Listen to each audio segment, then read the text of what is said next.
नमस्कार दर्शकों, बात आज के चैनल के कार्यक्रम सुपर 30 में आपका स्वागत है। इस कार्यक्रम में हम आपको देश दुनिया की 30 बड़ी खबरें बताएंगे। तो नजर डालते हैं अभी तक की 30 बड़ी खबरों पर। पूर्व डीजीपी एसपी वैद ने कहा, ऑपरेशन सिंदूर का जारी रहना अच्छा संदेश। मोदी ने सशस्त्र बलों को पूरी ताकत से जवाब देने की छूट दे दी है, जो कि सुरक्षा के लिए जरूरी है। भारत पाक तनाव के चलते रविवार सुबह से सीमावर्ती गांव सामान्य स्थिति में लौट रहे हैं। कल रात दोनों तरफ से कोई गोलीबारी नहीं हुई, न ही कोई ड्रोन हमले किए गए। सीमा पर शांति का माहौल है। महाराष्ट्र के भिवंडी में भीषण आग से 22 गोदाम जलकर हुए खाक। फायर ब्रिगेड की गाड़ियां आग बुझाने में जुटी। अमेरिका ने की पीएम मोदी और शहबाज शरीफ की तारीफ। ट्रंप ने कहा, मोदी और शरीफ की समझदारी, विवेक और शांति का रास्ता चुनने की राजनीति की सराहना करते हैं। अमेरिका हमेशा दोनों के मध्य वार्ता कराने के लिए तैयार है। भाजपा नेता ब्रजभूषण सिंह ने पाकिस्तान को बताया भिखारी देश। ब्रजभूषण ने कहा, उनकी स्थिति बहुत खराब है। भारत ने पाक को दिए गए IMFI लोन का विरोध किया है। उन्हें भविष्य में भी भीख मांगनी पड़ेगी।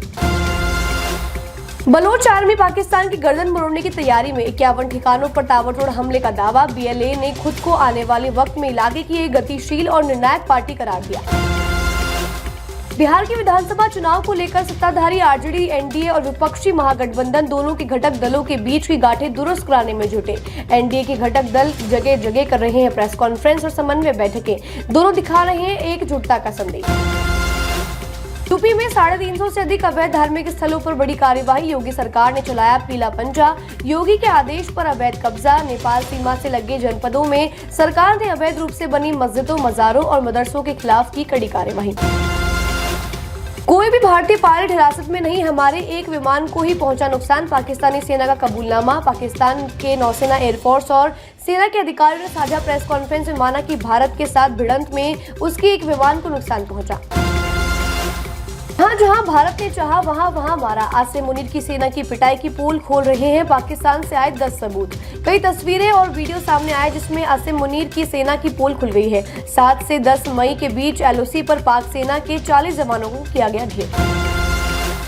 पाकिस्तान से टेंशन के बीच 16 मई से शुरू हो सकता है IPL 2025। फाइनल मैच 30 मई या 1 जून को होने की उम्मीद। BCCI ने बताया, बाकी मैच अगले अलग अलग शहरों में खेले जाएंगे।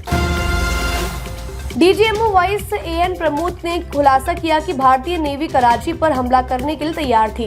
भारत किसी भी तरह के आतंक को बर्दाश्त नहीं करेगा। ऑपरेशन सिंदूर के जरिए भारत ने दुनिया को दिखा दिया है। सरकार ने जम्मू कश्मीर में ड्रोन और उधमपुर में विस्फोट की खबरों को किया खारिज। उधमपुर में विस्फोट और जम्मू कश्मीर के कुछ इलाकों में ड्रोन देखे जाने की सोशल मीडिया पर प्रचारित खबरों को किया गया फर्जी करार। विदेश सचिव का बयान।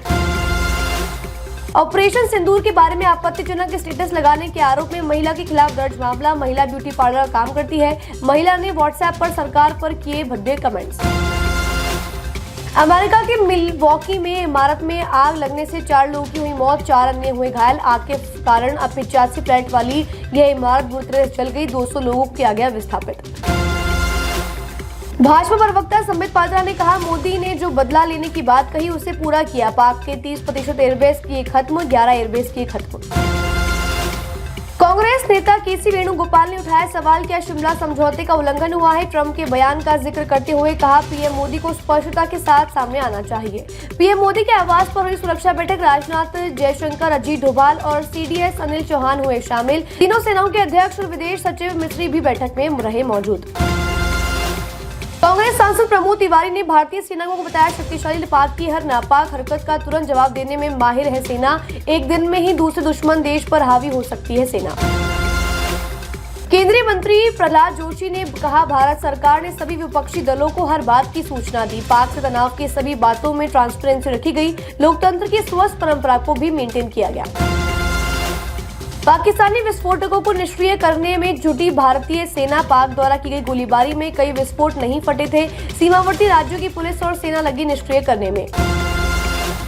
कांग्रेस सांसद इमरान मसूद ने दिया विवादित बयान। युद्ध विराम की घोषणा मोदी को करनी चाहिए थी, तीसरे देश को मध्यस्थता नहीं करनी चाहिए थी। भारत पाक के बीच DGMO स्तर पर बातचीत कुछ घंटों के लिए टली। दोपहर 12 बजे होने वाली बातचीत अब शाम 5 बजे होगी। पहलगाम तक पाप का घड़ा भर चुका था। लेफ्टिनेंट जनरल राजीव घई का बयान, कुछ साल दे आतंकी गतिविधियों का चरित्र बदल गया है। स्वदेशी हथियारों से फेल किए गए पाकिस्तानी हथियार ड्रोन, देशी हार्ड कील काउंटर सिस्टम से सभी ड्रोन किए गए ध्वस्त।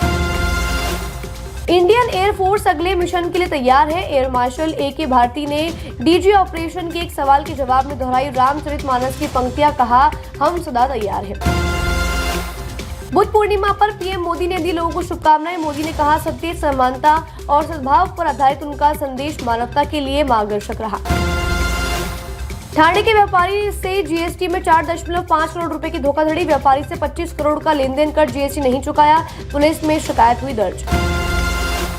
विराट कोहली ने लिया टेस्ट क्रिकेट से संन्यास, इंस्टाग्राम पर किया पोस्ट, कहा सही समय पर लिया फैसला भी सही साबित होता है। पूर्व सेना अध्यक्ष नरवणे ने कहा युद्ध भारतीय फिल्मों की तरह रोमांटिक नहीं होता, अगर उन्हें युद्ध में भेजा जाएगा तो अवश्य जाऊंगा, लेकिन पहली प्राथमिकता कूटनीति होगी। सुपर 30 में आज के लिए बस इतना ही। कल फिर नई खबरों के साथ हम होंगे आपसे रूबरू, तब तक के लिए दीजिए इजाजत, नमस्कार।